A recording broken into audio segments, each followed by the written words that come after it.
In the autumn light of 1922, when Europe was still learning to breathe again after the catastrophe of the First World War, few figures shone as brightly as Queen Marie of Romania. Granddaughter of Queen Victoria, daughter of a Russian Grand Duchess and one of the most charismatic women of her era, Marie seemed to move through history as though she had stepped out of a legend. Her presence, dramatic, fearless, and vividly human, offered a sense of direction to a nation still stitching itself together after conflict and sacrifice.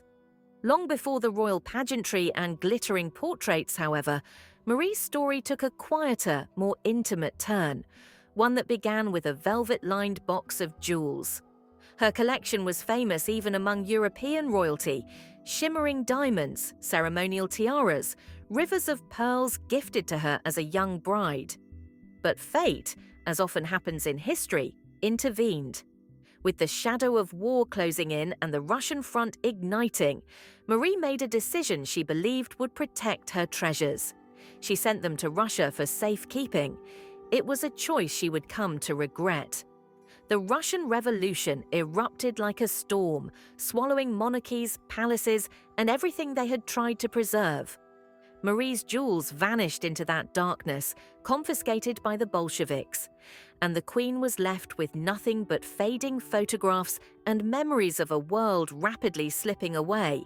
Yet, from this loss emerged one of the most remarkable stories in the history of royal jewelry. In 1922, moved by love and perhaps by a desire to restore some piece of what had been taken from her, King Ferdinand presented his wife with a new treasure: an extraordinary Cartier diamond sautoir crowned with a breathtaking 478-carat sapphire pendant. Its deep blue glow was said to resemble the midnight sky over the Carpathian Mountains, mysterious, immeasurable, almost mythical. The necklace had cost a staggering 1,275,000 francs, paid in careful installments. And even the contract carried a hint of drama, including a clause that allowed the deal to be cancelled in case of serious and unforeseen circumstances. In a Europe still trembling from revolution, famine, and political upheaval, who could deny the necessity of such caution? But when Marie wore the necklace, caution dissolved into spectacle.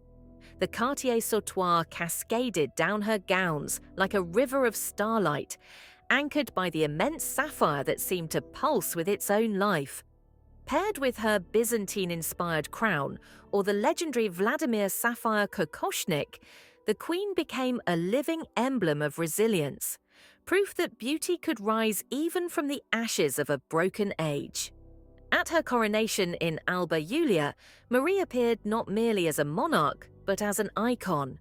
Photographs from that day freeze her mid-stride, radiant and composed, as though she were stepping into destiny itself.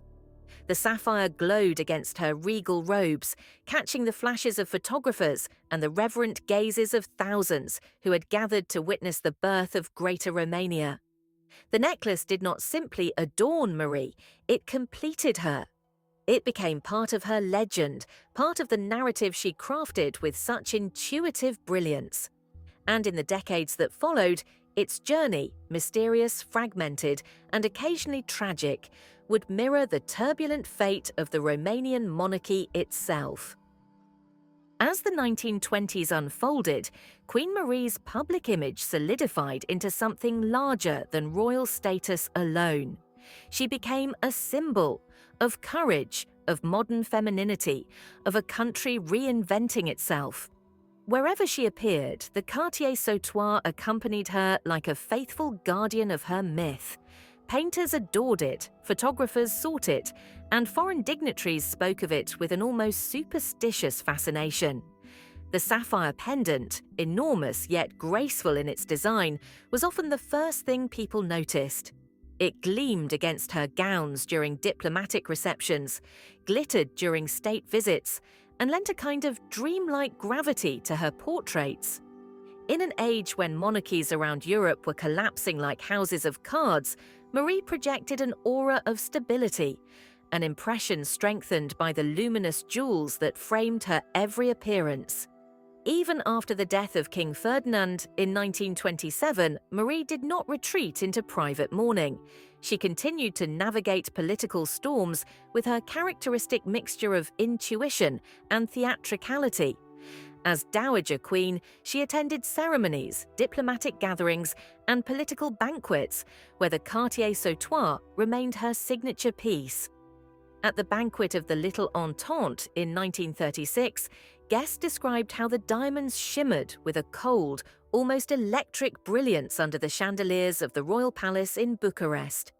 But behind this glitter lay the slow unraveling of her world. By the time of her death in 1938, Europe sat on the edge of another abyss, and Romania was entering an era of instability that even Marie's radiance could not dispel. When her possessions were catalogued, the Cartier sautoir stood out as the most valuable jewel she owned. It was passed to her grandson, King Michael I, young, idealistic, and unprepared for the storm that was about to sweep over his kingdom.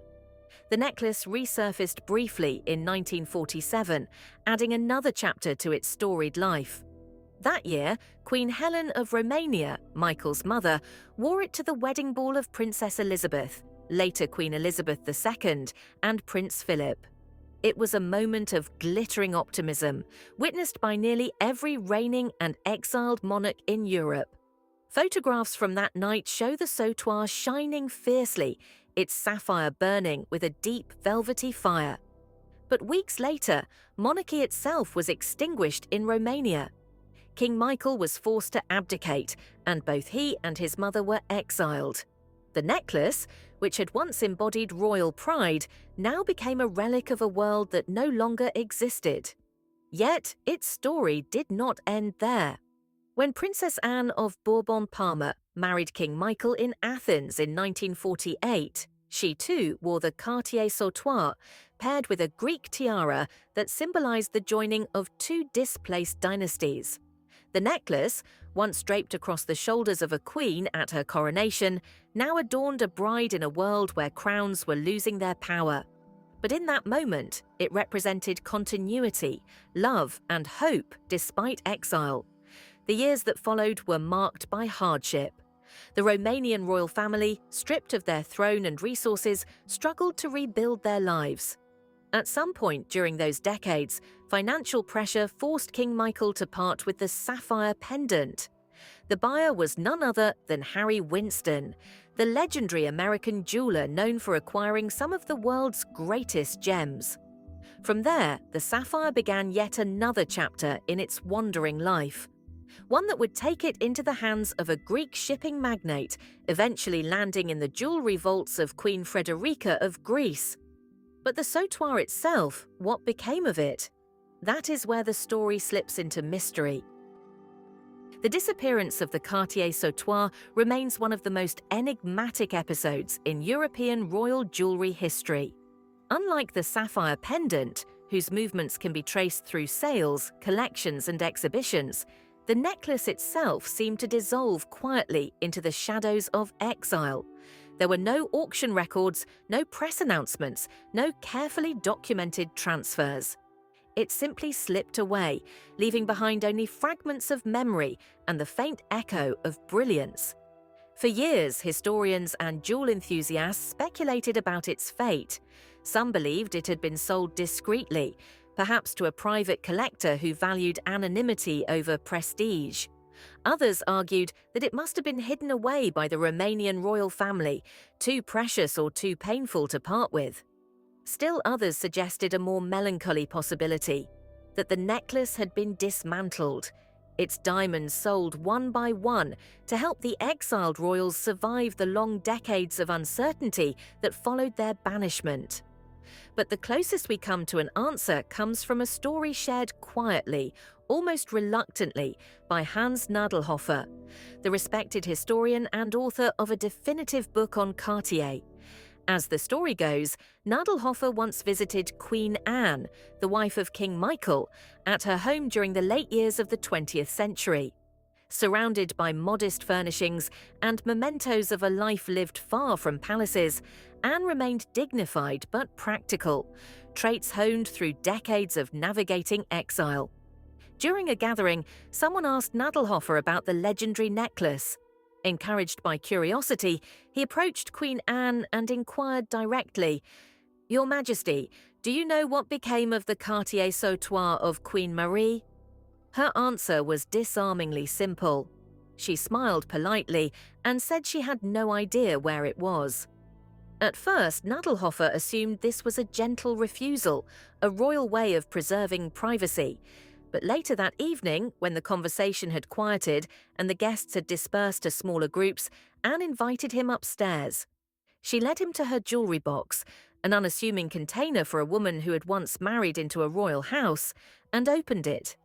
Inside were not crowns, not elaborate sets of diamonds, not the magnificent river of gems once worn by Queen Marie.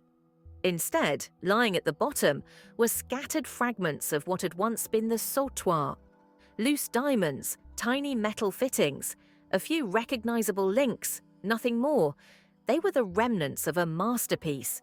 Pieces detached from one another, pieces sold or repurposed, pieces that had once formed the glittering chain that held the great sapphire. It was as though the necklace had slowly unraveled across time, mirroring the fate of the monarchy that had once given it life. In that quiet moment, Nadelhofer realized the truth. The sautoir had not disappeared all at once. It had faded gradually, sacrificed in parts during years when symbolism could not feed a family, and history offered no protection against real-world needs. What remained in the jewelry box were not mere scraps, they were echoes of survival. Even in this fragmented state, the memory of the necklace endures. It survives in coronation photographs, in portraits painted with reverence and awe, in the stories told by diplomats who once watched it shimmer under palace lights. It survives in the sapphire that now rests in a museum, still glowing with the same deep blue light that captivated a queen a century ago.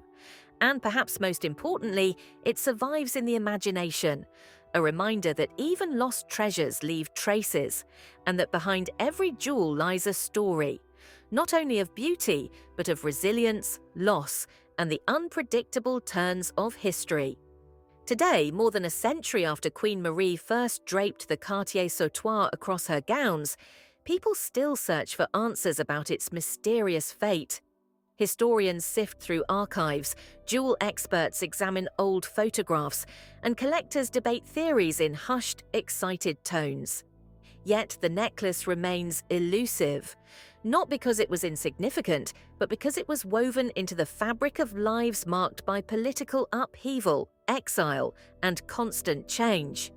For Queen Marie, the necklace was never just an ornament.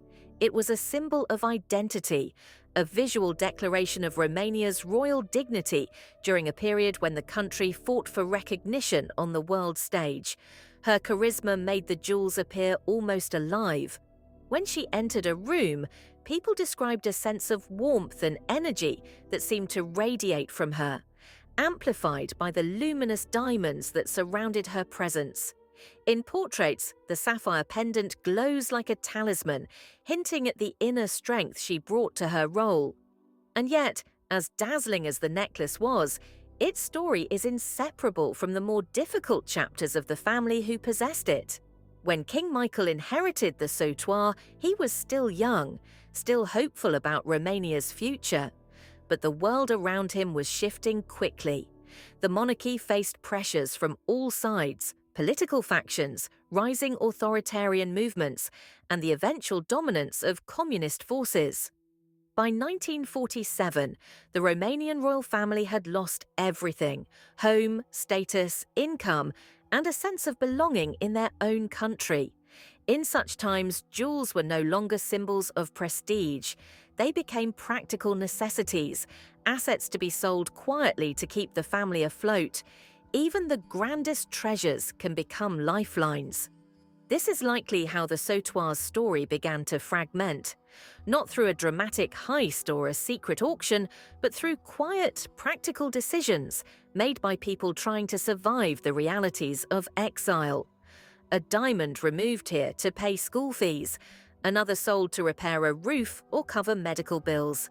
The process would have been slow, invisible to the outside world, and deeply personal. Yet, even as the physical necklace dissolved, the legend grew stronger. Stories of its sapphire resurfacing in the hands of Harry Winston, then sparkling among the jewels of Queen Frederica of Greece, only intensified the mystery. The sapphire, now exhibited in museums, continues to mesmerize visitors who stand before it, imagining the queen who once wore it during her most triumphant moments. The fragments Nadelhofer saw in Queen Anne's jewelry box remind us of something important.